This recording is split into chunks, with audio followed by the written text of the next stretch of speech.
Today we learn the last chapter from inorganic chemistry, that is fourth A group elements. And this group include elements like carbon, silicon, germanium, tin and lead.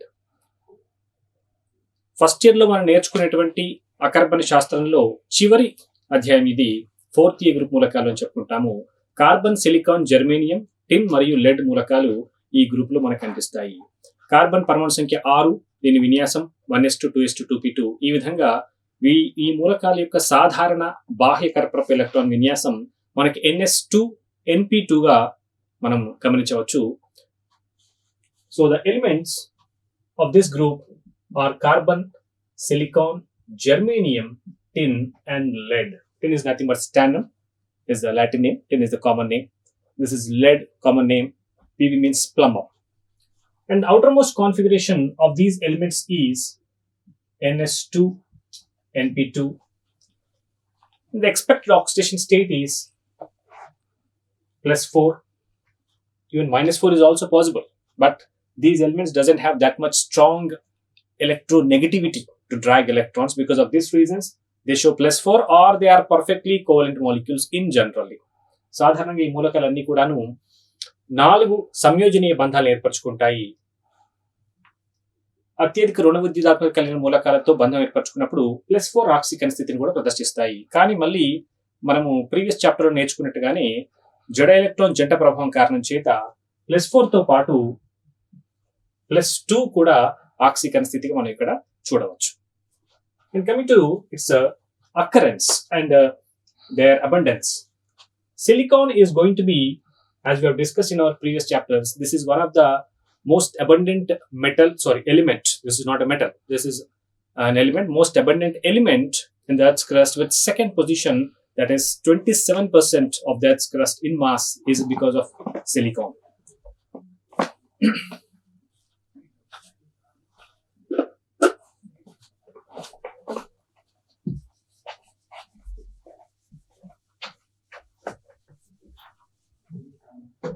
And coming to the chemical properties of these elements, carbon and silicon, as we have discussed, that is, they are +4 and +2 are their common oxidation states. They react with oxygen to form their respective oxides. That is, carbon forms both oxides, carbon monoxide and carbon dioxide. Silicon forms silicon dioxide, that is SiO2. But unfortunately, there's a lot of syllabus related to this carbon and silicon, their oxides, their compounds, silicones, silicates, fuel gases, many things are there, but because of this corona we have reduced almost 50% of this chapter. And even this chapter also gives you a weightage of 4 marks, but almost syllabus is half of reduced. Therefore we can expect 2 very short questions from this chapter. So similarly, like third A group elements, we need to observe very keenly. The very short questions can be framed from any point of the from any corner of the subject. Okay, so coming to the chemical properties, there is one equation of H2O with these elements. For example, silicons and carbon, silicon, germanium, tin and lead, out of these elements, in generally normal condition, these elements won't react with water. But exceptionally, stannum reacts with water, which forms stannum reacting with water. It releases H2 gas by forming its oxide SnO2 and releases H2 gas. Except say stannum, remaining elements won't react with water in general conditions. ఈ group మూలకాల నుంచి కేవలం స్టాండమ్ మాత్రమే సాధారణ పరిస్థితుల్లో నీటితో చెరజరిపి hydrogen వాయువును విడుదల చేస్తుంది. మిగతా మూలకాలు సహజ పరిస్థితుల్లో మనకు నీటితో చర్య జరపవు. పోతే రసాయన ధర్మాల విషయానికి వచ్చినప్పుడు కార్బన్కు ఉన్నటువంటి ప్రత్యేక ధర్మం కారణం చేత ఇది మిగతా మూలకాలన్నిటికంటే కూడా భిన్నంగా నిలబడుతుంది. ఒక కార్బన్ ఏర్పరిచేటువంటి సమ్మేళనాలతో పోలిస్తే మిగతా అన్ని మూలకాలు కలిసినా కూడా అన్ని సమ్మేళనాలు ఏర్పరచవేమో. దీనికి కారణము కార్బన్ యొక్క ఒక విశిష్టమైన ధర్మం, దాన్ని మనం క్యాటినేషన్ ధర్మం అని చెప్పుకుంటాం.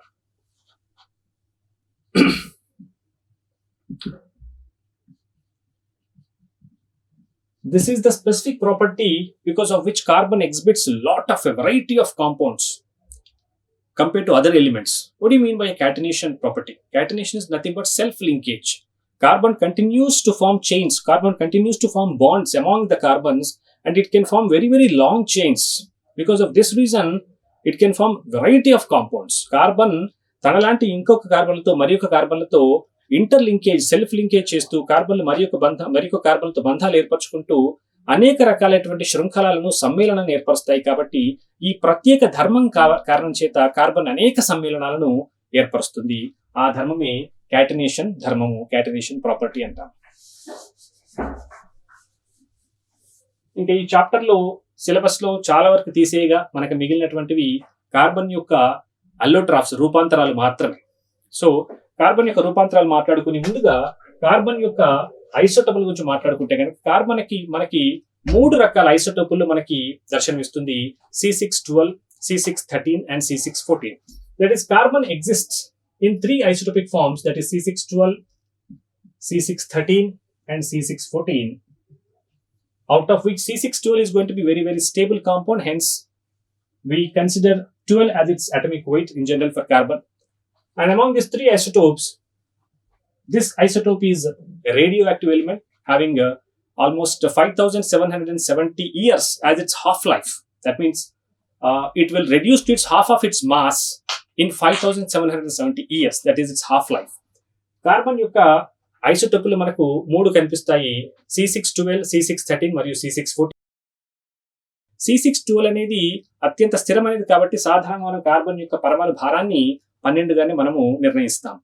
కమింగ్ టు C614, ఈ మూడింటిలో C614 అనేది ఒక రేడియో ధార్మిక మూలకం.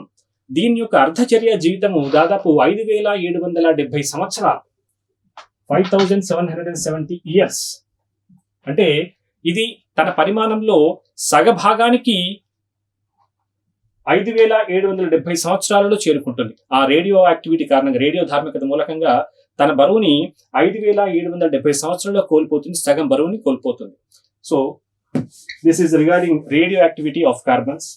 And coming to the allotrophs of carbon, you might be knowing about allotrophy in your lower classes. Existence of one element in different forms is called as allotrophy. ఒక మూలకము వివిధ రూపాలలో మనకు కనిపించేటువంటి లక్షణాన్ని, దృగ్విషయాన్ని మనము రూపాంతరత అంటాము, అల్లోట్రోఫీ అంటాము. కార్బన్ కి కూడా 2 రకాలైనటువంటి అల్లోట్రోఫీ మనం చూడవచ్చు, రూపాంతరత చూడవచ్చు. One is crystalline and one is amorphous. That is, carbon exhibits 2 types of allotropes, that is crystalline and amorphous. స్ఫటిక మరియు అస్ఫాటిక అని చెప్పుకుంటాం తెలుగులో మనము. కార్బన్ యొక్క 2 రూపాంతరతలు స్ఫటిక మరియు అస్ఫాటిక. ఈ స్ఫటిక రూపాంతరతలు మనకు 3 రకాలైన సమ్మేళనాల గురించి మనకి చాప్టర్ లో చెప్పడం జరిగింది. This is the only important thing that we need to learn from this chapter after reduction of the syllabus. So in coming to allotrophy, carbon exhibits 3 allotrophic forms, that is diamond, graphite and fullerenes. Now let's have a comparative study between all these 3, diamond, graphite మరియు fullerene ల మధ్య ఉన్నటువంటి ఒక భేదాత్మకమైనటువంటి విశ్లేషణ మనం ఇక్కడ గమనిద్దాం. Carbon ప్రదర్శించేటువంటి 3 అల్లోట్రోప్స్ లో ఒకటి డైమండ్, రెండవది గ్రాఫైట్, మూడవది fullerenes. And coming to diamond, this is going to be the hardest material, one of the hardest material of the earth. And coming to the structure, it is going to be the 3-dimensional network of carbon atoms, a rigid 3-dimensional network of carbon atoms, which forms a strong structure with every carbon linked with other carbon atoms with single bond, forming sp3 hybridization in a tetrahedral manner. That is, diamond లో ఉన్నటువంటి కార్బన్లు అన్ని కూడాను ఒకదానికొకటి ఏకబంధం ద్వారా బంధితమవుతాయి. sp3 సంకరీకరణం ద్వారా tetrahedral చతుర్ముఖీయ రూపంలో అవి తమ బంధాలను కొనసాగిస్తూ ఒక కార్బన్ మరి ఒక కార్బన్ తో అనేక కార్బన్లన్నీ కలిసి ఒక త్రిజామితీయమైనటువంటి నిర్మాణాన్ని ఏర్పరుస్తాయి. It forms a rigid 3-dimensional carbon structure, whereas graphite is going to be in a layer-like structure. It forms, it will be in layer forms. That is, graphite exists in layer forms. Graphite అనేది మనకు పొరల నిర్మాణాలను మనం గమనించవచ్చు. ఇక్కడ ఇది గ్రాఫైట్లోని కార్బన్లు అన్ని కూడాను sp2 సంకరీకరణాన్ని కలిగి ఉంటాయి. ఇక్కడ sp3 సంకరీకరణాన్ని కలిగి ఉంటాయి. ఈ రెండింటి యొక్క నిర్మాణాన్ని మనం గమనిస్తే గనక ఇక్కడ కార్బన్లు అన్ని కూడా టెట్రాహెడ్రల్ రూపంలో ఈ విధంగా ప్రతి కార్బన్ కూడా 4 కార్బన్లతో ఈ విధంగా బంధితమవుతూ అనేక కార్బన్లన్నీ కలిసి ఒక త్రిజామితీయ నిర్మాణాన్ని ఏర్పరుస్తాయి. తమలో తాము బలమైన బంధాలను ఏర్పరచుకుంటాయి. సంయోజనీయ బంధాలను 4 బంధాలను ఏర్పరిచిన కారణంగా కార్బన్లు అన్ని కూడాను sp3 సంకరీకరణాన్ని ఇక్కడ కలిగి ఉంటాయి. కానీ గ్రాఫైట్ విషయంలో గమనిస్తే కనుక గ్రాఫైట్లోని కార్బన్లు అన్నీ కూడాను ఒక షట్కోణీయ వలయాలను ఏర్పరుస్తూ ఒక పొరను ఏర్పరుస్తాయి. ఈ విధంగా కార్బన్లు అన్నీ కలిసి 6 కార్బన్లు కలిసి ఒక షట్కోణీయ వలయాన్ని ఏర్పరిచి ఇలా అనేక వలయాలు కలిసి ఒక పొర రూపంలో మనకు ఇక్కడ దర్శనమిస్తాయి గ్రాఫైట్లు. అయితే ఇలాంటి పొరలు ఒకదానిపై ఒకటి ఈ విధంగా అమరి ఉంటాయి. ప్రతి పొరలోనూ షట్కోణీయ వలయాలను మనం ఇక్కడ గమనించవచ్చు. అయితే పై పొరకు క్రింది పొరకు మధ్యన ఏ విధమైనటువంటి రసాయన బంధాలు ఉండవు. కేవలం బలహీన వాండర్వాల్ బలాల కారణం చేత మాత్రమే ఈ 2 పొరలు ఒకదానికొకటి కలిసి ఉంటాయి. ఇలాంటి రసాయన బంధాలు వాటి మధ్యన ఉండవు. So these 2 layers will not have any chemical bonds between them. These 2 layers will have just weak van der Waals forces between them, and because of this weak van der Waals forces, whenever you apply some pressure on the upper layer simply slides over on the bottom layer. So because of this nature, because of this slippery nature, because of this sliding nature, graphite is generally used as a lubricant. అంటే graphite లో ఈ పొరల నిర్మాణం కారణం చేత ఒక పొరకు మరి ఒక పొరకు ఏ విధమైనటువంటి రసాయన బంధం లేకపోవడం చేత ఒక పొరపై ఒక పొర బలహీనమైనటువంటి వాండర్వాల్ బలాల చేత మాత్రమే ఇవి కలిసి ఉంటాయి. కాబట్టి ఎప్పుడైతే పై పొర మీద మనం కాస్త ప్రెషర్ని కాస్త ఒత్తిడిని కలగజేస్తామో ఈ పై పొర క్రింది పొరపై జారిపోతుంది. ఈ జారిపోయే స్వభావం కలిగి ఉండడం కారణం చేత గ్రాఫైట్ ని మనము ఒక కందెనగా ఉపయోగిస్తాము. It is used as a lubricant because of its slippery nature.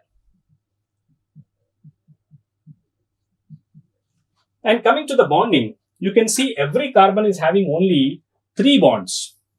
Only 3 bonds. Every carbon is having only 3 bonds, and these 3 bonds are in trigonal planar shape, which is possible only when sp2 hybridization is possible. Therefore, every carbon in graphite is sp2 hybridized. Then what about the remaining electron? Certainly, and one more thing, carbon needs always 4 bonds, but here you can see only 3 bonds are there.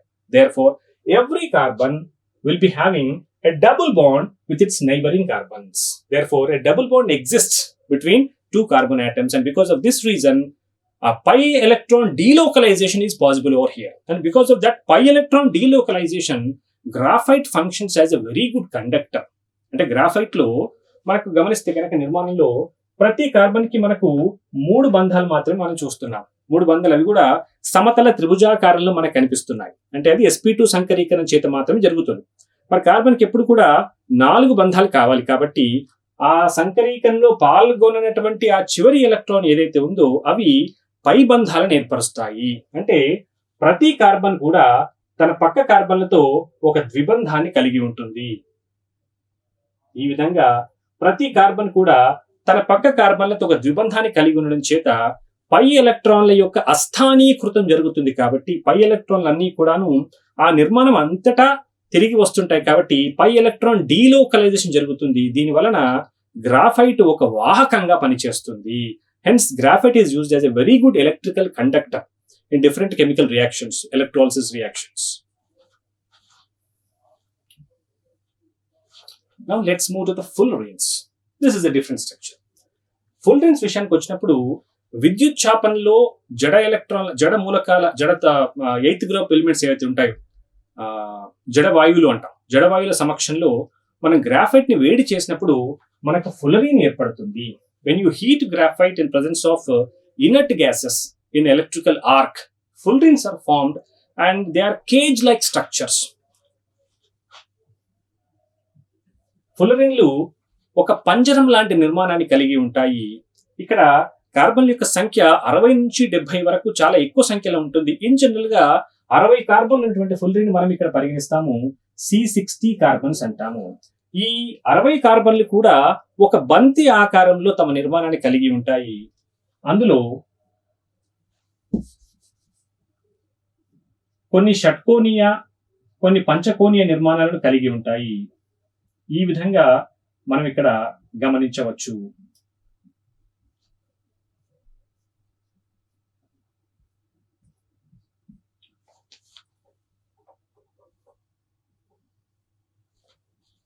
అరవై కార్బన్లలో కొన్ని కార్బన్లు pentagonal rings గాను, కొన్ని hexagonal rings గాను మనం చూడవచ్చు. ఇందులో మొత్తంగా 12 pentagonal rings చూడగలుగుతాము, 20 హెక్సాగోనల్ రింగ్స్ మనం ఇక్కడ చూడవచ్చు. So in the entire 60 carbons in the structure, 12 carbons will be existing in pentagonal forms and 20 carbons will exist in hexagonal forms. And always you can see that this pentagonal carbons or pentagonal structure will have a bond with hexagonal structures only. But whereas when hexagonal structures may form a link with pentagonal structures and also hexagonal structures also. అంటే ఈ ఫులరిన్ యొక్క నిర్మాణంలో pentagonal నిర్మాణాలు ఎప్పుడు కూడా hexagonal షట్కోణీయ వలయాలతో మాత్రమే బంధితమై ఉంటాయి. కానీ షట్కోణీయ వలయాలతో పాటు పంచకోణీయ వలయాలతో కూడా బంధితమై ఉండడం మనం గమనించవచ్చు. ఇంకొకటి వీటిని ఈ ఫులరిన్స్ ని మనము బక్మినిస్టర్ ఫులరిన్ అని కూడా చెప్పుకుంటాము.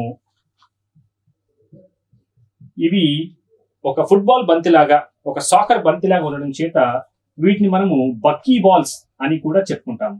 బక్మినిస్టర్ ఫులరిన్స్ అని కూడా వీటిని పిలుస్తారు. వీటిని బక్కీ బాల్స్ అని కూడా చెప్తారు. ఇఫ్ దే ఆర్ సిలిండ్రికల్, ఒకవేళ అవి పొడవుగా ఉంటే కనుక వాటిని మనము బక్కీ ట్యూబ్స్ అని కూడా చెప్పుకోవచ్చు. అయితే ఈ ఫులరిన్స్ అనేవి మనకు వైద్య రంగంలో ఎక్కువగా ఉపయోగపడుతూ ఉంటాయి. ఒక యాంటీ ఆక్సిడెంట్ గా పనిచేస్తాయి. ట్యూమర్ల నివారణలో మనకు ఫులరిన్లు ఉపయోగపడతాయి. So this and one more thing is happen here. Coming to hybridization, this is sp3 hybridization, this is sp2 hybridization. ఫులరిన్ లో కూడా కార్బన్ యొక్క సంకరీకరణము sp2 సంకరీకరణంగా మనం ఇక్కడ చూడవచ్చు. ప్రతి కార్బన్ కూడా 3 బంధాలను కలిగి ఉంటుంది. Partial pi bond formation is also possible. Hence, because of this reason, in fullerene we can see sp2 hybridization. And with this we can conclude this chapter with a comparative study between this diamond, graphite and fullerenes. And the only thing that left is the uses of this graphite and all these compounds. And coming to uses, as we have discussed, graphite being a slippery molecule, graphite being a sliding molecule, it is generally used as a very good lubricant in very big industries for a very good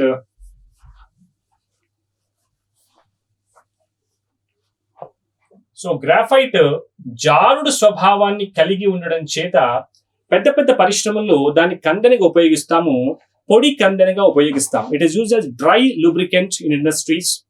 the second one is plastic pipes which are embedded with graphite becomes very strong and very light. Because of this reason, they are used in tennis rackets, they are used in fishing rods, they are used in aircraft particles. So graphite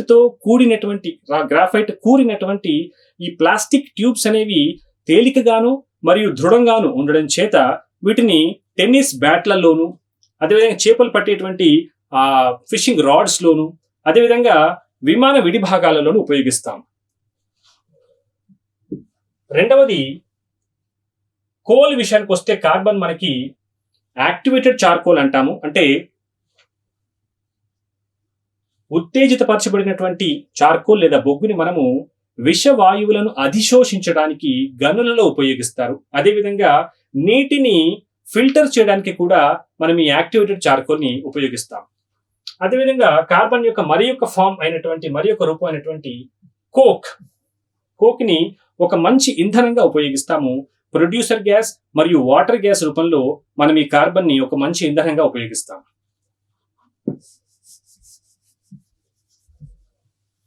ఈ విధంగా మనం 4th గ్రూప్ని కూడా విజయవంతంగా complete చేసుకున్నాము.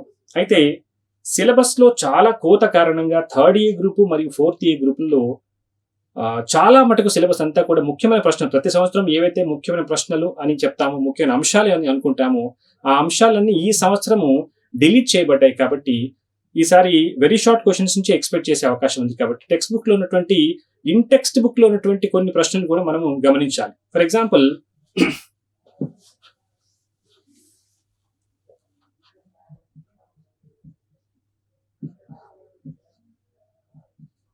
Silicon fluorine తో కలిసి ఈ విధమైన సమ్మేళనం ఏర్పరుస్తుంది, హెక్సాఫ్లోరైడ్ ని.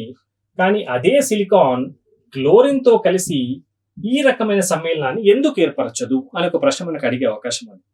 When silicon is forming SiF6 complex, why not it is forming SiCl6 complex? There is a question in the textbook. The reason is silicon, it can accommodate 6 fluorines around it. But silicon cannot accommodate 6 chlorines because of the big size of the chlorine. It's very simple. అంటే fluorine యొక్క తక్కువ పరిమాణం కారణం చేత silicon చుట్టూ 6 fluorine అణువులు అమరి ఉండి ఈ నిర్మాణాన్ని ఏర్పరచగలుగుతాయి. కానీ క్లోరిన్ యొక్క పెద్ద సైజ్ కారణంగా, పెద్ద పరిమాణం కారణంగా మనకి ఈ సమ్మేళనం ఏర్పరిచేందుకు అవకాశం లేదు. ఇలాంటి ప్రశ్నలు కూడా అడిగేందుకు అవకాశం ఉంటాయి, అప్లికేషన్ ఓరియంటెడ్ క్వశ్చన్స్. అలాగే మనకి ఇంతకు ముందు చాప్టర్లో కూడా మనము బోరాన్ అల్యూమినియం తీసుకున్నప్పుడు కూడా వాటర్తో కలిసినప్పుడు బోరాన్ మనకి ఈ విధమైన ఫార్ములాను ఏర్పరుస్తుంది. కానీ అల్యూమినియం మాత్రము ఈ విధమైన ఫార్ములాను ఏర్పరుస్తుంది. ఎందుకు అని మనము చదువుకున్నాం. అక్కడ ఏంటి ఆన్సర్ అంటే, బోరాన్లో డి ఆర్బిటాల్స్ అందుబాటులో లేకపోవడం, కానీ అల్యూమినియంలో డి ఆర్బిటాల్స్ అందుబాటులో ఉంటాయి. ఇదే కారణం చేత అల్యూమినియం ఫ్లోరిన్ తో కలిసి AlF6-3ని ఏర్పరుస్తుంది. కానీ బోరాన్ ఏర్పరచలేదు ఆ విధంగా. ఈ ప్రశ్న కూడా ఉంది మనకి. అంటే when aluminum is forming AlF6-3, that is nothing but a cryolite. Na3AlF6, after ionization, it forms simply like this and Na+, 3Na+. When aluminum is forming a complex like this, why can't boron?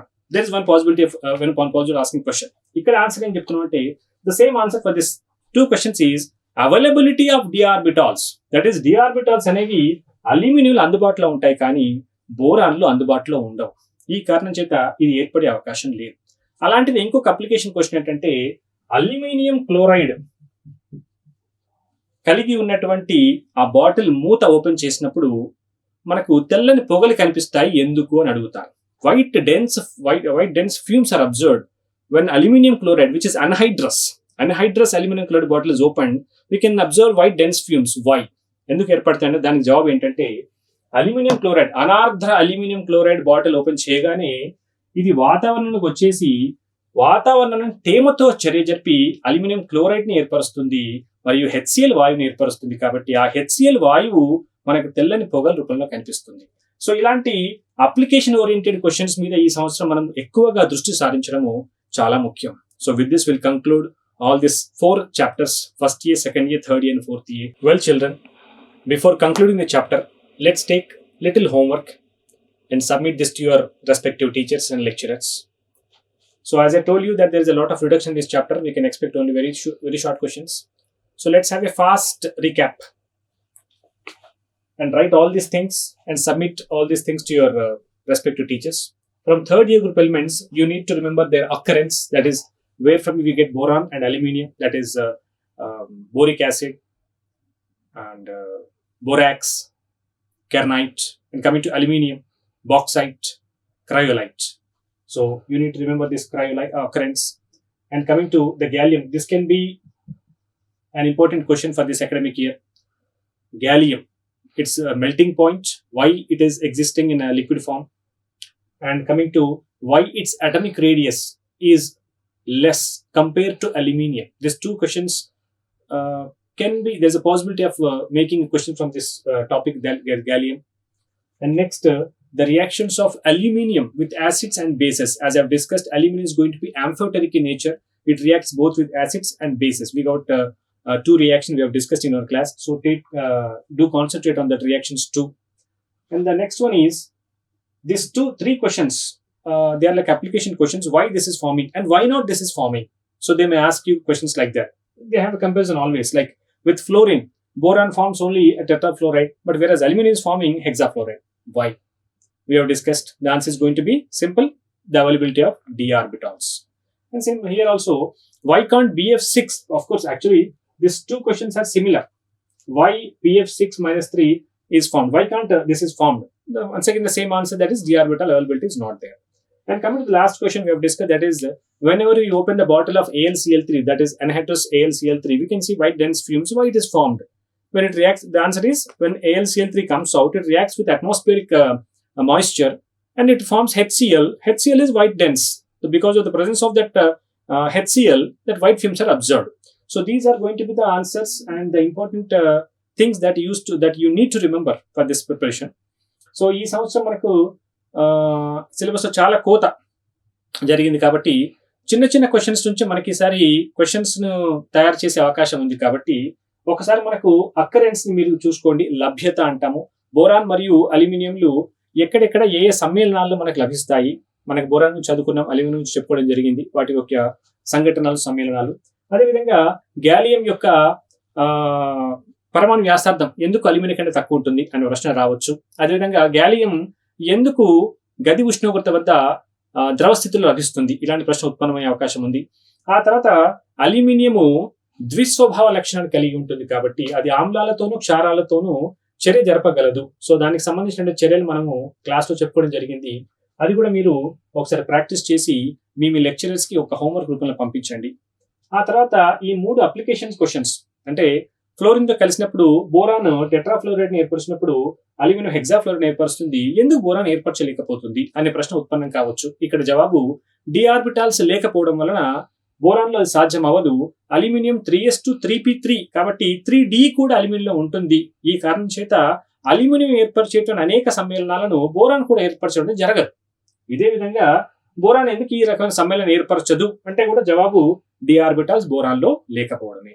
Similarly aluminium chloride, అనార్ద్ర aluminium chloride కలిగి ఉన్నటువంటి bottle మూతను, సీసా మూతను open చేసినప్పుడు తెల్లని దట్టమైన పొగలు మనం చూడవచ్చు. అవి ఎందుకు ఏర్పడతాయి అని అడుగుతున్నారు. దీనికి జవాబు అల్యూమినియం క్లోరైడ్ బాటిల్ మనం ఓపెన్ చేయగానే అది వాతావరణంలోని తేమతోని చర్య జరిపి హెచ్సిఎల్ ఏర్పరుస్తుంది. ఈ హెచ్సిఎల్ తెల్లని దట్టమైన పొగల రూపంలో ఉంటుంది కాబట్టి మనకు ఆ విధమైనటువంటి పొగలు కనిపిస్తాయి. దానికి కారణము హెచ్సిఎల్ ఏర్పడడం.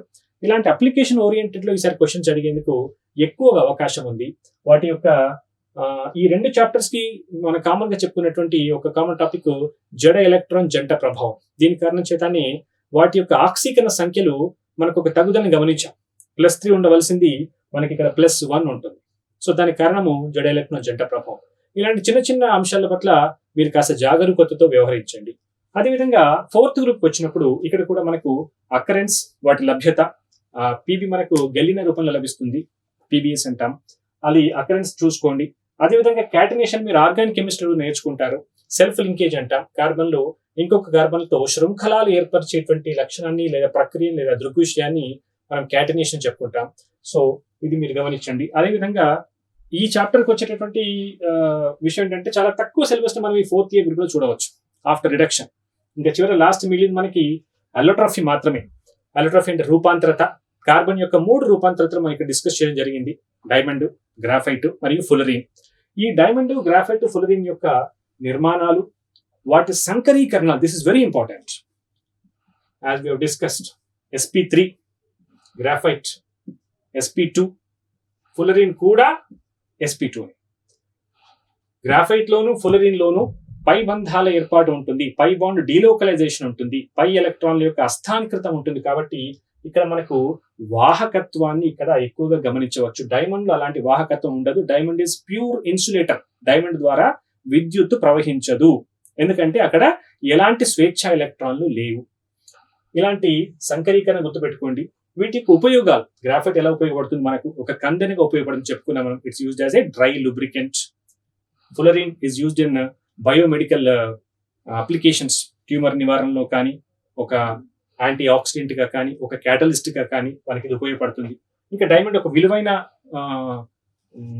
ఒక పదార్థంగా మనకు జ్యువెలరీస్ మనం ఉపయోగిస్తాం ఆభరణాల తయారీలో దాని యొక్క గట్టి స్వభావం కారణంగా చాలా దృఢమైన స్వభావం. అందుకే మనకి సామెత కూడా వచ్చింది, వజ్రాన్ని కోయాలంటే వజ్రమే కావాలి. అంత దృఢత్వానికి గల కారణం దాని యొక్క interlinking capacity. So this is going to be very very important topic from this chapter for this academic year. తర్వాత యూజెస్ లో మనకు చిన్న చిన్న యూజెస్ ఉన్నాయి. గ్రాఫైట్ యూజెస్ మనకు ఫిషింగ్ రాడ్స్ అని, టెన్నిస్ ర్యాకెట్స్ అని చెప్పుకున్నాం. అదేవిధంగా లాస్ట్ ఒక అప్లికేషన్ క్వశ్చన్ మనకి ఇది సిలికాన్ మనకు F6-2 ఏర్పడినప్పుడు సిలికాన్ హెక్సాక్లోరైడ్ ఎందుకు ఏర్పడదు అనే ప్రశ్న ఉంది. దీనికి కారణం ఏంటంటే ఫ్లోరిన్ యొక్క సైజు చిన్నగా ఉండడం చేత ఒక సిలికాన్ చుట్టూ 6 ఫ్లోరిన్లు ఈజీగా బాండ్ ఫామ్ చేసుకోగలుగుతాయి, కానీ 6 క్లోరిన్స్ ఏర్పాటు చేసుకోలేవు. దీనికి కారణం ఏంటంటే క్లోరిన్ యొక్క పెద్ద పరిమాణం. So it's very simple to learn all these things. So try to learn all these things and send your respective homeworks to your respective lecturers. Thank you.